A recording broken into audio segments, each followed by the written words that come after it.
I'm Kate Pickett. I'm one of the York Fairness Commissioners and I'm a Professor of Epidemiology at the University of York.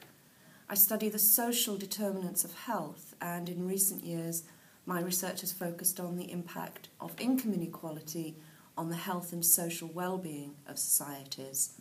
And our research has shown that when societies are more equal, they do better on a whole range of health and social problems. On average, York is a well-off city. It's one of the most prosperous cities in the country, but nevertheless it still suffers from social inequalities. And although 2/5 of York's population live in the top 20% most affluent neighbourhoods in the country, we have around 13,000 residents who live in the poorest fifth of neighbourhoods in Britain as a whole. One of the areas where income inequality affects society's well-being is in education and training. We found that in more unequal societies, children perform less well on tests of reading and maths. They're more likely to drop out of school and more likely to be not in education, employment or training as young adults. GCSE pass rates in York are above average for England as a whole, but we still have major inequalities even there. In 2011, the proportion of children receiving free school meals who managed to achieve 5 GCSE passes between A star and C was only 31%, which is half of York's achievement as a whole, where the average pass rate is 62%.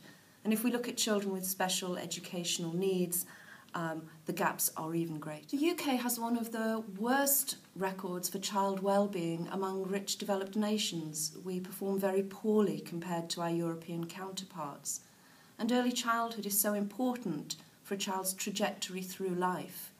And in Britain, even by the age of 3, we can see huge gaps between the children of those who are well off and well educated and the children of those who are poorer and less educated. Gaps that don't close as they enter school but get wider and wider.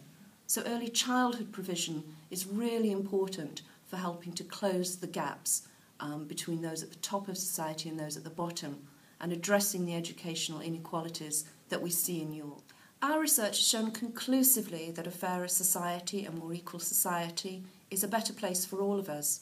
The York Fairness Commission is producing recommendations for the Council and others to help make York a fairer and more equal place. So I hope you'll read our report, published on the 27th of September, A Better York for Everyone, to see what the whole community can do by pulling together to make York a better place.